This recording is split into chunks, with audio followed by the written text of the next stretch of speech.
Yes, we will first, I'd like to say hi to the members of the panel, the former ambassador to Russia, Mr. Arkady Milman, Dr. Gallia Lindenstrauss, the head of the Turkish department, Dr. Sela, senior researcher, and Dr. Yoel Guzansky, the head of the Gulf States department. So, Yoel, I'd like to start with the Gulf States, with your permission. Obviously, we're speaking about Saudi Arabia, the Emirates, and Qatar. And when we speak about their involvement in Africa, the states in Africa are different from one another. So where does the presence of the Gulf states is felt, and what kind of involvement are we speaking about? Good morning, everybody. Thank you very much for inviting me. This is a very crucial topic. Africa is something that the Gulf states are very interested in. It didn't start yesterday, but nowadays it stands out. And it's part of a broader process in the Gulf states to entrench themselves as global players. So Africa is another arena. It's an important one, but just another arena. And the Gulf states we see actually a decline in Chinese and American involvement in Africa, and Africa is perceived as having multiple resources and very many assets. So we're not only witnessing a competition between the Gulf states over Africa, but also disputes. They import this continent. We see the conflict in the Red Sea, conflicts amongst the Gulf states. So I'd like now to speak about the different states. Let's talk about UAE first. First of all, if you check the overall investment, it's a foreign country, the country that is involved the most in Africa, not China, not Iran, not Israel. UAE, ever since 2019, 2020, they invest around $110 billion investment. 72% of them are in green energy. They invest in seaports, logistics, mining, the strategic objectives of the three Gulf states, Qatar, Saudi Arabia, and UAE, are very different. They want to turn Africa into an economic growth engine for UAE and establish control over global supply chains, especially in the Red Sea. In the UAE, there is also a very significant security dimension. They establish military bases, and they are involved in Sudan, as we heard earlier. It's actually cause for conflict. Their involvement caused conflict. So I apologize to my Emiratis colleagues, but actually they entrenched themselves in strategic locations along the shores of the Red Sea. They attracted criticism in recent years because they support militias. Their involvement in Libya, by the way, let me just say, whenever they got involved, they lost. In Sudan, they are sided with the weaker party. And also in Yemen, this is another example. And this is a warning to Israel as well. In many places, Israel follows the Emiratis. But in Africa, I would be very cautious about it, about following the Emiratis. Qatar. So UAE actually has the most significant share. Yeah, Qatar has a completely different approach, soft diplomacy. They invest through mediation, investments as well. Last month we saw for the first time very dramatic declaration of Qatar, of an investment entity that declare investment at a total of $103 billion. It was divided into 6 African states. The domains are mining, energy, agriculture, infrastructures. They want to lower the dependency. They want to decrease the dependency because they depend on exporting gas. What's important to the Qataris, unlike the Emiratis, they want to establish a network of partnerships, not only economic partnerships, but also political ones. Al Jazeera, by the way, it's a very important tool that the Qatari have, also in Africa, to advance their narrative, Qatari narrative and Arab narrative. Of course, it doesn't go hand in hand with Israeli interests, and presenting Qatar as a positive player. More than that, it aspires, Qatar aspires through Al Jazeera. It has much more positive image compared to the other Gulf states because they don't get involved in violent disputes. It doesn't establish basis. But what it wants to do is actually to carry the banner of the global South. So they have this political vision about its involvement. One more word about Saudi Arabia, because here, the bigger its involvement in Africa is minor compared to the other two. It is involved in investment in agriculture. If you look into the past, where Saudi Arabia was involved in Africa, so it was mostly related to food safety. They just grew so many things they couldn't grow locally, and it goes many years back in time. One more thing that it has done, export of Wahhabiyya. They actually built their mosques and madrasas, schools, but actually it has a border with Africa. Its seaport also were used during the crisis in Sudan, and it was given credit for their diplomatic humanitarian help. Food safety, I'll give you the numbers. More than 80% of food in Gulf states, even 90% is imported. It's very difficult to grow food in the Gulf states, although Saudis do produce dairy products, so most of it is grown in Africa. Part of the Saudis' involvement in Africa has nothing to do with Iran. It's related to competition with another state, the UAE. So even over agriculture, who's going to have bigger territories, routes in the Red Sea, competition amongst the Gulf states is very important here. In Israel, we're not that aware of it. Total investment in Africa, $20-something billion. So Saudis declared in September that they want also to invest in the seaport. And one last word about Saudi Arabia. The Saudis and also the Emiratis, and it was mentioned by the speaker earlier, they import militias to fight their own wars. Who fought for the Saudis in Yemen? The militias in Sudan, who were also responsible for Darfur. And in Libya, they fought instead of the Emiratis, so the Gulf states. And when you look at their impact in Africa, there's also negative impact. Thank you so much. We will go back to discussing the Gulf states, but now we want to hear from Gallia. I must say that the involvement, Turkish involvement, Turkey actually wants to increase the ties, but it's also very much present in Africa, and there's nothing new about it. Could you tell us a little bit about the evolution of Turkish involvement in Africa in recent years? Where did it advance its stronghold? So good morning, and thank you very much, Dennis, and the other organizations. And thank you, Dennis, for allowing me to speak about a fascinating subject of Turkish policy. Turkey was interested in Africa in the 80s and 90s, but it actually came to a peak in 2005 when Turkey declared the African year. So at first they had 12 embassies in Africa. Now there are about 44 or 54. I'm sorry, 44.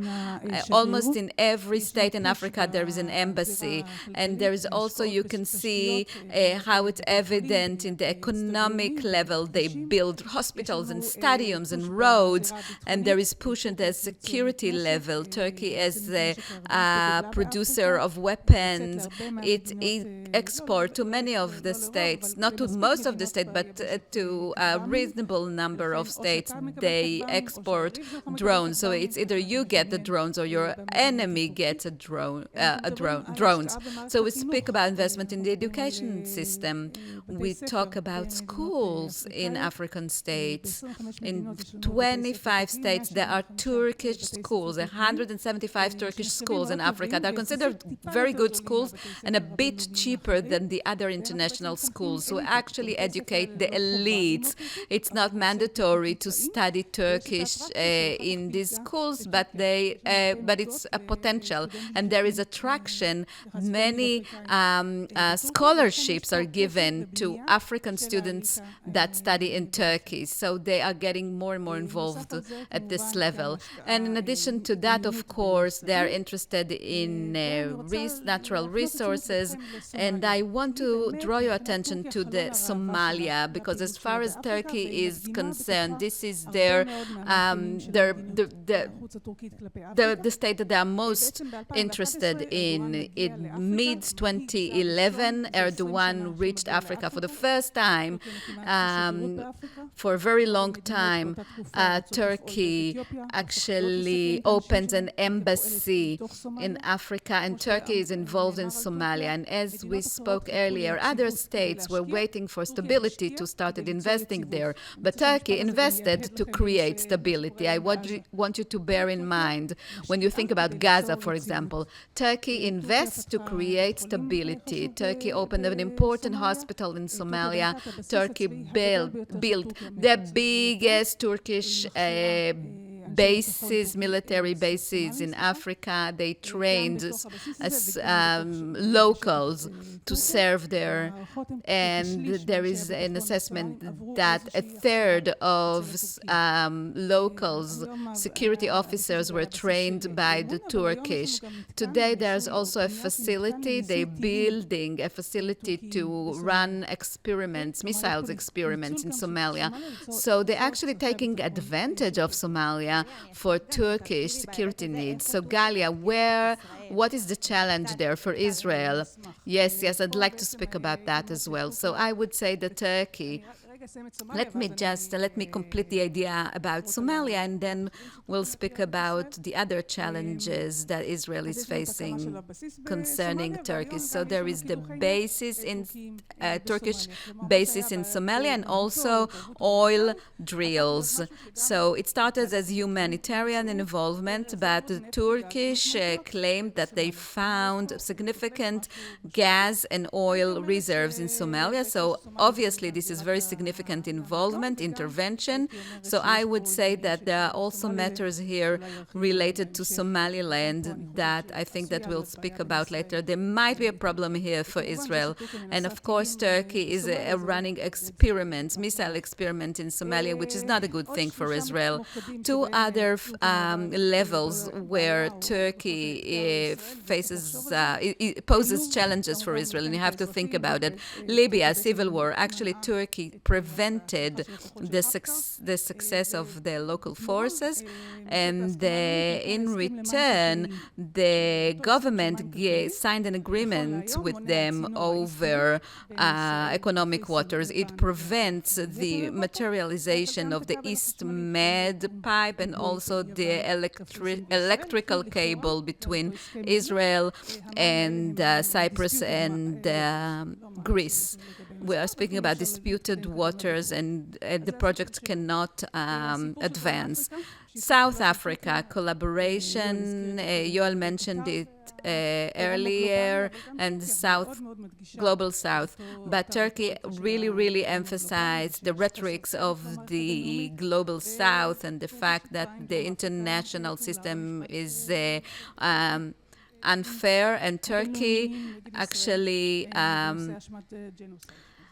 also, of course, claimed that Israel is committing genocide. Yoel spoke about the weakening of the West in Africa. So in Niger, once the French became weaker, the Turkish replaced them. So they claim that it's all only for civilian needs. They don't just want uranium for their civilian reactor, and they don't have nuclear plants.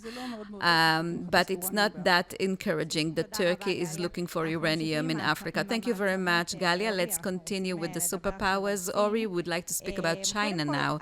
First of all, what states are we talking about when we speak about the connections between China and the African continent? What types of connections? So thank you very much. So first of all, China has ties with pretty much all the states in Africa, not Somaliland. Somaliland is a different story, but the links are different. The ties are different from one another. When we look at states that, let's call them, for the sake of our discussion, more established and more significant in Africa, and the first one in this context is Egypt, and I think that it's also more significant for us, or another state which is very important to China, Algeria or Ethiopia. With these states, China has a very specific type of connections. The diplomacy there is much more established, and also the investments there are bigger. On the other hand, there are states in Africa. I didn't mention South Africa. South Africa is very important. It goes back to what was discussed here earlier. It's related to international organizations that China established. I guess most of us know the BRICS, the S of the BRICS that was added later on represents South Africa. So actually with these states, China is trying to produce a more significant relationship with a bigger global impact. On the other hand, there are other states that China focus on. These are not that successful states where China is trying to take over what it can. But generally speaking, I think that the scope of the type of relationship that China has with the African states is very diverse. And it goes from things that are maybe we're not that we don't think that are related to relationship with African states, like space. China has multiple collaboration with African states regarding space, including Egypt. In Egypt, there is an African space center that China is very much involved in. They launch satellites, many agreements, more than 20 agreements, bilateral agreements between China and African states in the field of space, and also fintech. It's not, such a major thing with weapons, etc. But how do they pay in Africa? If you want to pay for something, digital wallet, as we call, so to actually pay through Alipay. There are many versions. It became very common in Africa, including in regions that are more rural, agricultural, etc. These things are part of the story, and all the security aspect, China, at least formally, I don't know what's going on with Iran in a non-formal way, but China is the most significant weapons supplier of African states. In most cases, these weapons are not that advanced. Mortars, things that are more basic, but in some of the states, for example, Algeria, for example, Egypt, and we will wait and see whether it expands, or maybe Ethiopia and others, we're speaking about weapons that are more significant, including battleships, etc., missiles. So when it comes to weapon supplier, China throughout the years became more and more significant, but it doesn't end with weapons. There are joint drills, and of course there is the Chinese task force to protect against pirates in the area of Aden Gulf. So obviously it's not Africa, but maybe you'll explain more about the connection between between Chinese, Houthis, Africa. We've heard reports in recent months. We hear about China supporting Houthis, and on the other hand, we hear about other interests of theirs. So yes. So now we're speaking about a different topic. So generally speaking, China has had many investments in Yemen at the beginning of the previous decade, and it was trying to develop with Yemen. In the midst of the decade, the Houthis became stronger, and China evacuated their citizens. But China communicates with the Houthis, trying to make sure that the Houthis will not give it so many troubles. But on the other hand, in the Security Security Councils, China collaborated with some of the decisions where they find the Houthis as a terror organization. It changed afterwards, but certainly at the beginning. But when when we speak about the current war with Gaza, China is not pleased with what the Houthis are doing, at the basic sense that China loses as a result of it. Many of the maritime routes are blocked for the Chinese as well. The reports in the press, for example, the Chinese reach an agreement and the Houthis make sure that they don't attack Chinese ships. It doesn't really work well, but most of the shipping companies, change their routes. And on the other hand, the fact that the order is compromised, for China it's a positive thing. Usually when we speak about China, we say that China wants to maintain stability, and it's very important for them. But China has another dimension which is important to it. It goes back to the ideological level that was mentioned earlier, and this is the idea, the ideology of struggle, and that's why the struggle that undermines order, and that according to the Chinese are the orders that was enforced by the Americans. If they manage to undermine it, it's a positive thing, as long as it's done, in a reasonable way. So to say that the Chinese are supporting nowadays the Houthis, it's too much. But what do they do under the radar? I cannot tell you much about it. There are other organizations that are supposed to study it. But the Chinese interests, in my eyes, remained such that lead to a state that the formal Yemen government is becoming more and more dominant in the region, if it's an option at all. So thank you very much. And now we'll go back. Afterwards, we'll go back to all the different African states. But now I want to hear from you, Arkady. Hi. We spoke, of course, about the presence of the anti-Western axis in Africa. Russia is a significant part of it. So different officials, Russian officials now have significant roles in Africa. What Russian forces do we see in Africa, and what changes have been made recently? Yes, there have been significant changes. And of course, I cannot speak about the entire Russian involvement in 5 minutes. It's mission impossible.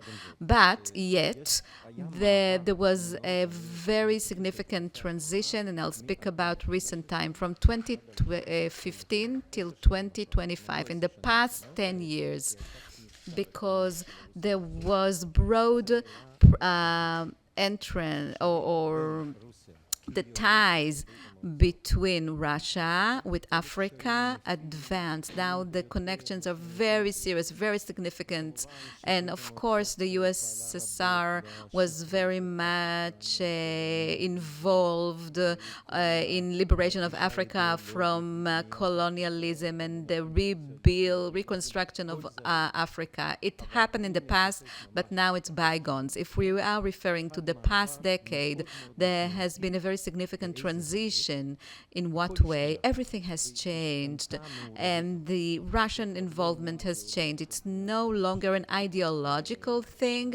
It's not about building a social Africa similar to USSR. No, not at all. This is an economic security involvement, par excellence, economic security involvement. And when did the significant transition take place? With the group of Wagner. The Russians actually, including Putin himself, actually did not admit that there was a connection between Wagner and that there was no formal connection. But when when Wagner was assassinated, Putin told everybody that Wagner, or the Wagner group, was very much involved, and it actually billions of dollars were invested, and Wagner also made millions out of it. So how is it? So it's very interesting. It has to do with advancing Russians' interest. According to the doctrine of hybrid war, it's a combination of involvement in everything which is done politically in Africa with huge campaigns. There are many studies that talk about how Russia impacts public opinion, including social media, and huge campaigns. Actually, there's not even a single state in Africa where Russia is not involved. But the Wagner forces were very significant, and Chaimim base was a logistical center of transitioning of forces. But if we try to find out the very deep involvement, it's in the area. We see expansion of what's interesting about it, that throughout, when we speak about Africa, after North Africa, where there is Russian involvement as well. Algeria buys Russian weapons, and there is also a general who is responsible for the collaboration with the butcher of Ukraine, and now he is responsible for the security ties with Algeria. But the main involvement of Wagner, actually, it was in states that have natural resources such as diamond and gold. And we are speaking about a republic in Central Africa, Mali, Niger, Chad. So this is what they want to get involved first. So where's the point? So actually, at first it was an economic matter. There was a fiction. Russia was involved. They were definitely involved. But then there was a transition. They established the connection. So the deputy of the Russian defense minister, Yevkurev, he, by the way, was one of the people who tried to arrest Prigozhin when he rebelled. And there is a famous video that he actually has a talk with several of the generals. Today he is responsible, which is called the African Corpus. The African Corpus. And now it's the whole relationship is more established. Yevkurev visited in 23, 24, 25, visited all of these states and put pressure to actually replace Wagner's contract with contract by the Russian Ministry of Defense. So based on my experience with the Russians, I can tell you in a very clear way that all those assessments, that this is not the Ministry of Defense. Russian Ministry of Defense manages, in fact, the African corpus, and they actually manage the activity of African corpus in Africa. So what are we talking about?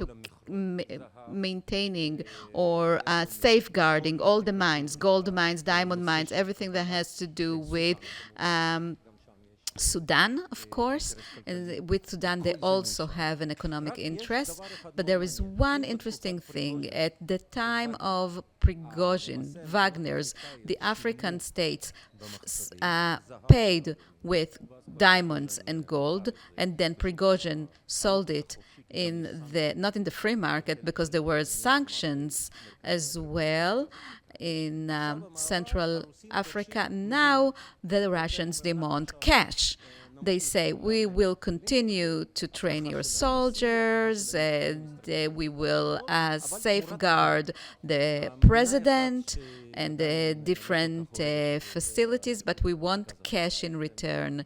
There is one state that doesn't really like it because it has difficulty with that, but this transition is very, very significant that Russia actually declared. It's like the French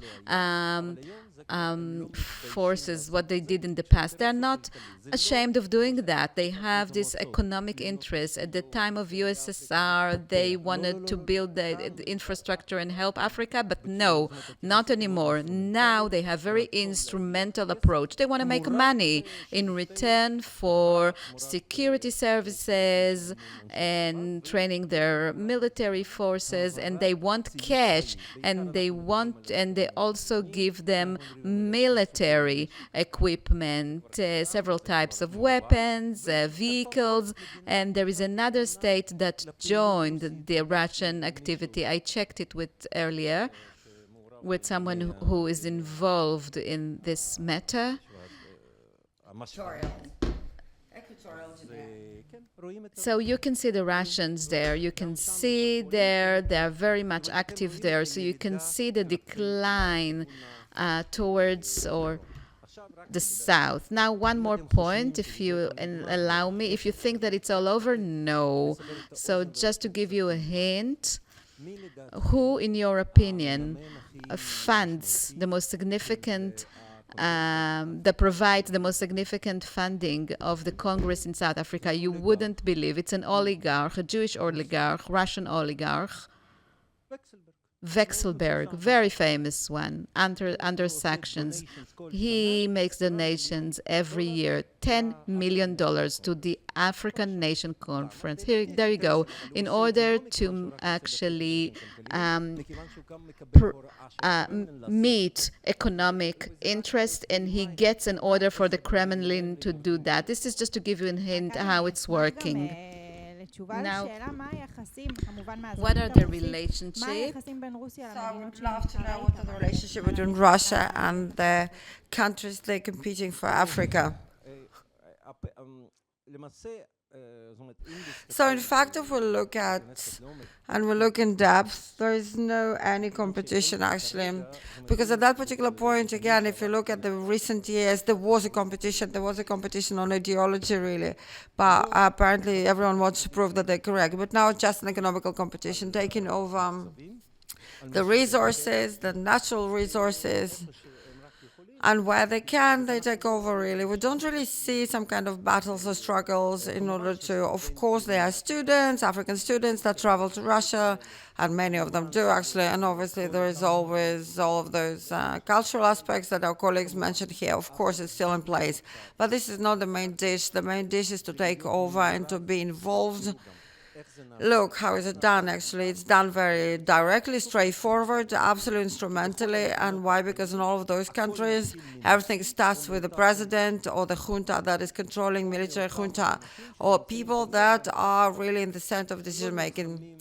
You don't fight for public opinion, really. At the same time, you maybe do try to, you're not building some kind of power station, you're not building, I don't know, getting whatever preferences in the certain fields. No, we are going we're cutting straight to the chase. We are going to the decision makers in order to get certain profits from taking over the resources, because you need cash, you need something that will bring money to those people that want to become rich, not necessarily the country, the state of Russia that will be getting more revenue. This is not it. It's not about the budget of the state, but it's actually, in fact, many of them will make a lot of money out of it. Some of them will be paying taxes to the state budget, of course, but it's not economical competition or ideological competition anymore. It's more a competition for influence, impact, and decision makers in those countries. It's the most dangerous one. Thank you, Arkady. I would like to go back to Qatar, Yoel, and we do hear very much about the involvement. I'm actually zooming out here, the Qatar involvement in Lebanon and Syria and Gaza. They have their own interests in all of those arenas. And the question is whether the Qatari presence in Africa influences Israel. It's a very good question. Wonderful question indeed. I think indirectly it does. Not everything is connected to Israel. We need sometimes to step out of this sense of being the center of the world, even not for Qatar, though they definitely have an obsession, and many of us have an obsession with Qatari topic. I think that Israel, well, indirectly, of course, when Al Jazeera is addressing more and more households and watched more and more in Africa, of course, it's not good for us, because the narrative that has been broadcasted at Al Jazeera is, of course, less convenient for Israel in this sense. And if Qatar, and I explained to you before that Qatari involvement has a different color, a different nature than Emirates and the Saudis have. There's a bit of a shade of, I would say, more ideological and political shade. The Southern Global Group, the rich Gulf countries, the richest ones, they are actually carrying the banner of the Global South. It's so absurd, really, in this whole narrative. And this particular competition between the Gulf states, and we need to pay attention to this particular competition to shed more light upon it. In Israel, we don't understand it really well. So this competition between the Gulf states has so many different manifestations in Africa, in testimonies in Africa. In the past, the disputes between the Gulf countries focused mostly in the Gulf. But since those countries becoming more and more global players with the impact and wealth, and they're playing on a global arena, even more than the regional arena, in fact. So this competition is actually becoming global between those countries. So Africa is becoming a playground for this competition as well, a significant one. I would like to say a few words about the Emirates, which is a very interesting state in general. And their work in Africa is fascinating. What they do, they actually act against the Arabic consensus, against the decisions of the Arabic League. They're involved in Sudan, in parts of Somalia, which used to be in the past Somalia, of course. They're very much involved. And in fact, between the Gulf countries, there is a race of investment. Can I say another word about that? Okay, just to wrap up. No, you can continue, obviously, talking about that. There is a race of investments between the Gulf countries that, from one hand, they increase the value of Africa, because the more investments, obviously, so it inflates a little bit the African market, maybe slightly more than its natural size, which is good for the Africans, I think, at a certain point, because the competition for investment into them, which is good for those countries. But it does highlight the rivalry, economical competition, of course, but it's also a rivalry because they all support different sides. Sometimes Sudan is a great example in this sense. Saudis at one side and the Emirates at the other side. We'll talk about Egypt, of course, very soon and their involvement. That's true. Egypt, it's difficult to see Egypt in this sense. Obviously, they are in Africa, but they are not an African country in this sense. We always perceive Egypt as a separate force. It's not a black Africa in this sense. As Israel, I would be very cautious, because we have this tendency, partially correct really, especially recently we had different reports that Israel wants to create base on different islands or seashores in Eritrea Somalia and other countries, or in Somalia of today. I would have been more cautious around this matter. It may give us a certain competition versus the Yemenite arena, but some of those places are very unstable, and I think it can be very volatile for us, and our partnership with the Emirates, I think, may be quite problematic in certain points. Two sentences of summary. The Gulf involvement in Africa will be rising, and I talked about numbers. The Emirates today are the most involved player in Africa, and it's just becoming more and more in deepened involvement, but the Gulf countries need to take into account. I think we all need to pay attention to that. And I'm sorry, I'm not being very PC here. Africa, to a certain extent, is the continent that disappointed. The foreign investments in Africa until today mostly reinforced the existing elites and didn't lead to any fair distribution of wealth. Majority of the African countries today, almost all of them in fact, are failed states with weak regimes, regional continuous civil wars and instability, and such an extreme involvement of Gulf countries, for example, will just deepen the failure, low level of personal development, of infrastructure, authoritarian regimes, and high level of unemployment, especially among the youth, and they are not benefiting from this involvement. Even the profitability that has been invested into Africa, they're looking for profitability first and foremost. They're business people, they want to make money, but here as well, based on the global World Bank data, the direct foreign investment in Africa dropped 25% during the last 2 decades. 30% of a drop because of uncertainty on level of security. Thank you. Gallia, what is the next step of Turkey in Africa? Turkey, no doubt, will continue the momentum of the involvement, and I talked about the economical investments, which is a very important topic, of course. We talked about $3 billion of mutual trade with the African continent in the beginning of the 21st century. Today, it's more than $40 billion of mutual trade. They wanted to reach 50 billion, but now it's going to be 25 billion in addition. They will become a security player. We talked about drones, about ammunition sales. They have their own Wagner force, Sadat, that are active in Africa as well. And there were very serious reports that Syrians were involved in various efforts of Turkish in Africa. And Turkey will be definitely taken into the intent to increase their global influence. Turkey sees itself as a global player that is equal in its value to many others in the arena. They see themselves as partners, as joining the international system. The Security Council with 5 members will be deciding upon the future of the world. Well, their membership was actually decided after the Second World War, and there is no one constant Muslim member. And Erdogan talks about the world is larger than 5. That's a very famous statement. He is addressing here the rhetorics of the Global South helps them very much, of course, here in the contact with the African countries. Turkey, regardless of the fact that they have imperial tradition, they try to present themselves as an anti-imperialistic effort. They're very different from the other colonial forces in Africa that abused Africa. They're actually trying to beautify the Ottoman history and presenting only the positive aspects of Turkish involvement of empire in Africa. But indeed, from the other side, we do see some kind of aspiration towards what we call a neo-Ottoman approach. Turkish soap operas are very popular, not just in Africa, but in Africa. It's one of the mechanisms of the soft power of Turkey. And in general, we'll definitely see them continuing as an alternative as far as they're concerned.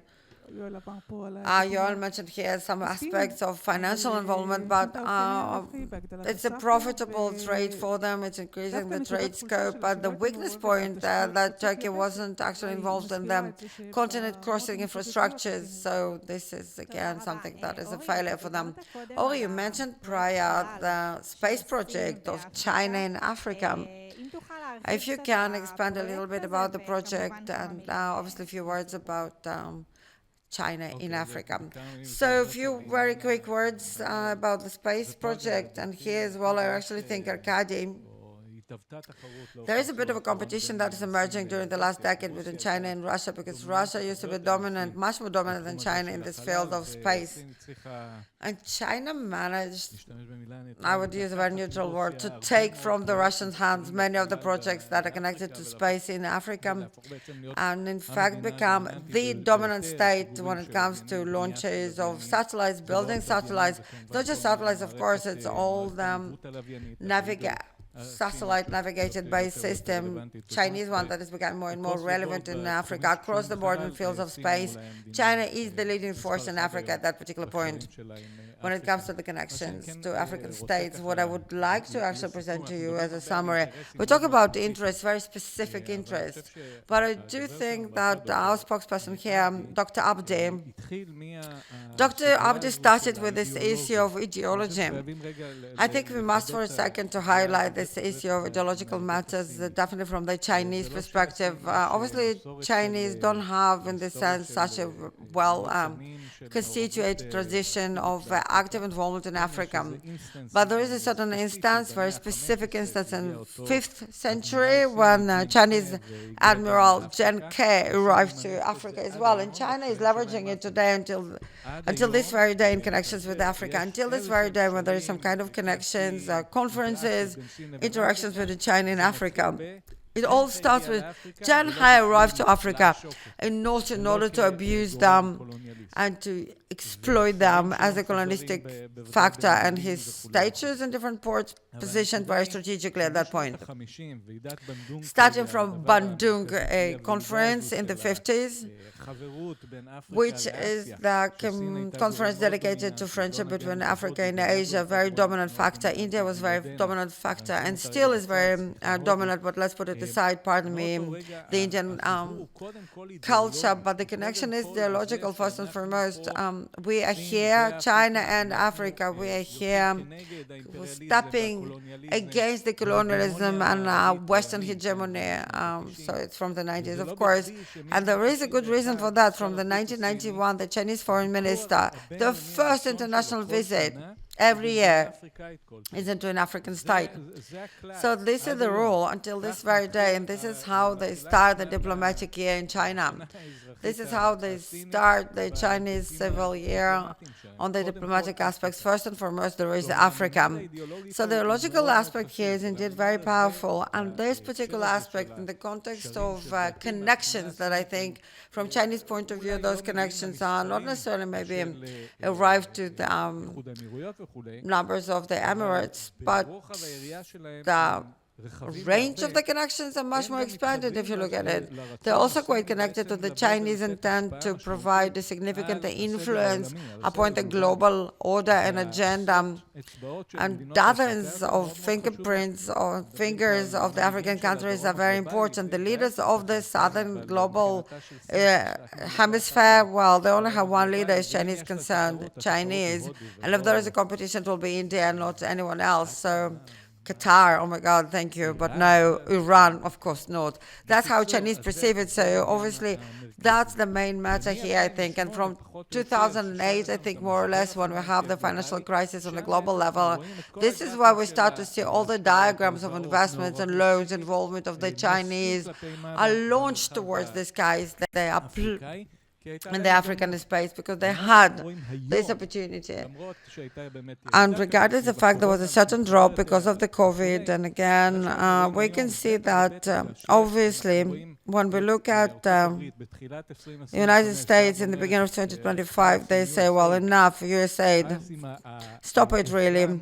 Enough of this massive aid, really, the most massive aid when it comes to aid to other countries, not the trade, aid. And the United States almost just deletes the whole matter. I'm not competing with you, basically, that's the thing. And obviously the Chinese do remain to play it queries. It's not about diamonds, they're going for the rare metals. They're looking at the central points of modern commerce with the African states, and when we connect it all, we connect all the dots, education of elites and global initiatives of China that bring thousands, sometimes dozens of thousands of people from the elite, of course, African elite, to China for education, for conversations, for conferences, with wonderful hospitality, obviously, around it. It influenced. There is a great impact. When we look at it from a different perspective, from the public opinion in China about Africa, we receive a very unpleasant image, really, for the Africans, of course. So, Arkady, let's go to you, and I would ask you the same question about Turkey. Where do you see the continuation of the Russian involvement in the African continent? China, indeed, this is the competition, and I think the Chinese won. Yeah, they did. No, we're all together here, but still, the Chinese won. Of course, yeah, there are problems on the Russian behalf. I will be focusing on this particular momentum at that point. Look, if Russia changed, obviously, this pivotal point of complete collapse will be definitely the 4th of February 22, the beginning of war against Ukraine. That's a pivotal point for Russia. Everything changed at that particular moment, and everything going into different directions. So where is Africa in this equation? I'll zoom in from the strategic level to more tactical operational level of what is actually happening. Putin is interested in changing the global order. He wants a new global order. He doesn't want the American hegemony any longer, Western dominance. The real enemy today is Europe, the collective West. And regarding the kind of flirtation with Trump and some kind of attempts of the American administration to start a dialogue, they have some kind of dialogue. United States is the enemy. The West is the enemy. And who are the natural partners in such a rivalry? The global South. And Africa, of course, is a significant part and the most serious part of the global South. Therefore, the involvement in Africa, Wagner activity there, all the groups of the African Corps against whom the Western interest, France is leaving and immediately step in, where it's possible to actually to kick out the Western presence, we do that. And therefore, there is a tremendous significance from the strategic point of view, how tactically we'll be able to advance. Africa is, of course, a great partner when it comes to, let's put it this way, the anti-Western spirit, anti-colonial spirit, anti-colonial. Russia didn't have colonies in Africa. We need to take it into account. And therefore, it's extremely convenient for them to talk about how will we support the decolonization of Africa, how we are against the neocolonialism, etc. So therefore, it will all continue, of course, with the same tune, really, the same tendency. Well, the war in Ukraine and the war against the West carries on. Africa is an important partner. But the vision is very different from the Chinese point of view. We're going directly for the national resort, the treasures. We'll continue to exploit Africa. Just a small story. They stole in January 25 one of the largest diamonds in the world, 74 carats, stolen from the Southern African Republic. This diamond disappeared. It's quite a piece of a diamond really to disappear until today. There are different stories around it. They continue to exploit, to continue to abuse. The human rights obviously is necessary, will kill, so no misunderstandings, everything very brutal, very rude, in fact, because the way to treat Africans is extremely chauvinist. Russians are very chauvinist, don't you forget that. The treatment of Africans is extremely racial. Of course, the racists and the chauvinists, and you should remember that as well. From one hand, there is love, from the other hand, we'll exploit them till they bleed. Obviously, it will continue in the same manner, and therefore, if you allow me to give you a little bit of an advice to the African countries, be very cautious. Because this involvement is not altruistic at all. This involvement is extremely greedy, it's extremely exploitative, and in the end of the day, the only thing they want is to obtain their own goals, which is the battle for the new global order. Multipolar order, of course, where Africa will have a certain spot in it, but again, it's not going to be a significant polar in this axis. It will be something that we will tell you what to do, in fact. That's what they're fighting for, and this is our discussions. Thank you, Arkady. In fact, I would like, before we'll open this forum for Q&A, I would like to thank, first of all, the ambassador Arkady Milman, the head of a Russian field, Dr. Lindenstrauss, being the head of a Turkey field, and Dr. Yoel Guzansky, head of the Gulf countries, and those that organized this conference. And now, questions if you have from the audience, you're more than welcome. Yes. Hopefully into the microphone. Unfortunately, we cannot hear the questions.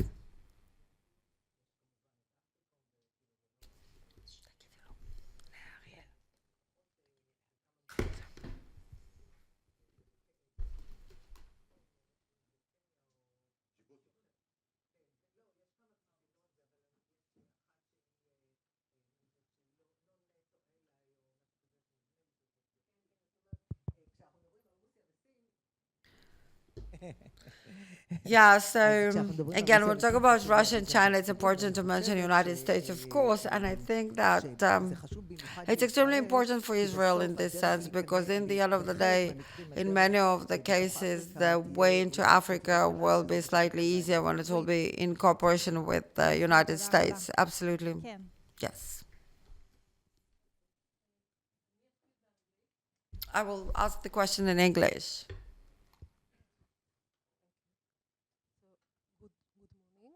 My first question goes, my name is Yoel Margovsky-Lotem. I'm from the Ministry of Foreign Affairs. A small and little disclaimer, I'm coming after 4 years service. So my first question goes to Dr. Rashid Abdi. First of all, thank you for your important insights about Iranian presence at the continent. My question goes to the issue of projection of power. You spoke you made quite several remarks about the Iranian growing appetite, I would say, to project its power in the continent, especially, if I understood properly, as you said, the Horn. It's very interesting, but my question is, it's not even a question. I would like us to differentiate between the projection of power and the possession of power. So if you can refer to this possible difference between two, I would say, terms or issues. So what is the actual, beyond the words, beyond the rhetorics, and beyond the participation in these or others exhibitions? And yes, we saw a lot of Iranian presence and projection of power in those. But what is the real contracts or position with the governmental at the end? Of course, the insurgents is a different issue. This is my first question to Dr. Abdi. Thank you. And now I will move to Hebrew, please.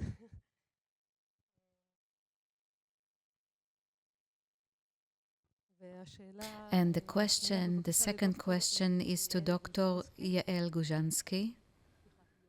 Yoel, sorry.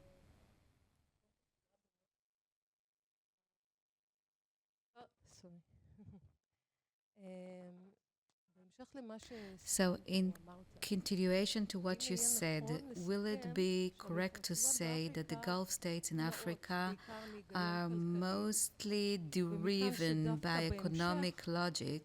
So in the long run, we'll see a decline in investments, since, as you mentioned, eventually, well, if the player is driven by economic interests, so when it sees corruption, instability, inefficiencies, that is very characteristics of the continent, and I apologize that it's not that PC to say it, but with all due respect, we are familiar with these problems. So when the player is driven by economic interests, so at the end of the day, we've seen many evidence of that, pieces of evidence for that. will the Gulf players, with the exception of Qatar, because there it's much more about ideology, so will we see some kind of the decline in their involvement, according to your experience? So let's start. I think that there will be other questions later on, right? But now let's focus on the forum of the powers in Africa, and then we will continue. Just I wanted to say something regarding Africa. We're going to have a session right after the break only about Iran and Africa. So the answer will give this answer after the break. But in this session, we will only focus on the superpowers. So let me answer the question regarding the Gulf states in Africa. I emphasize the economic interest, but it's not only economic. I mentioned, maybe I did not emphasize enough, the initial interest of the Saudis in Africa, for example, was also related to foreign workers, religion, as Iran spread the revolution. They tried to spread madrasas and mosques. Africa was not the focus of it, but it also took place in Africa, especially in the eastern part of Africa, closer to Saudi Arabia. And food safety, I think that for the Gulf states, even if the investments would not materialize. What I said at the end, it was also partially my own evaluation, how I see the situation in Africa, but I don't really know how what will happen in 2 decades. This is hard to anticipate, but in the next years, we'll see great involvement of the Gulf states, driven by the competition. Competition in itself drive for competition. So if the Qataris are there and the Emiratis are there, we should be there as well. This is how the Saudis see it. So competition will lead to greater involvement, and they also place an emphasis on logistics, especially UAE and especially the area of the Red Sea, and mostly everything that has to do with food safety, with the war in Ukraine and the embargo on Qatar and the pandemic. COVID actually showed these states how important it is to make sure that there are proper supply chains, and they do it not only in Africa. The Emiratis establish supply chains in India, for example. The Saudis are buying land in California and Colorado, so they're just buying almost everywhere. Africa is very easy to do that, because in Africa the land and the manpower is cheaper, inexpensive, so that's why we'll see it. But not, even if we don't always see it, the fact that there is corruption doesn't mean that there are no profits. They bribe, if you bribe the right person, then you'll, it's going to be, this is an advantage. And I'm too concerned about abusing this continent. The Gulf states look like colonial regimes. If you are aware of it, they want to abuse, to take advantage of them cheap manpower and resources in Africa. Many Africans work in Gulf states. They fighting the wars of the Gulf states. Africans are getting killed, actually fighting for the Saudis in Yemen. Maybe we're not that aware of it, but there is a very cynical abuse of Africa going on. Thank you.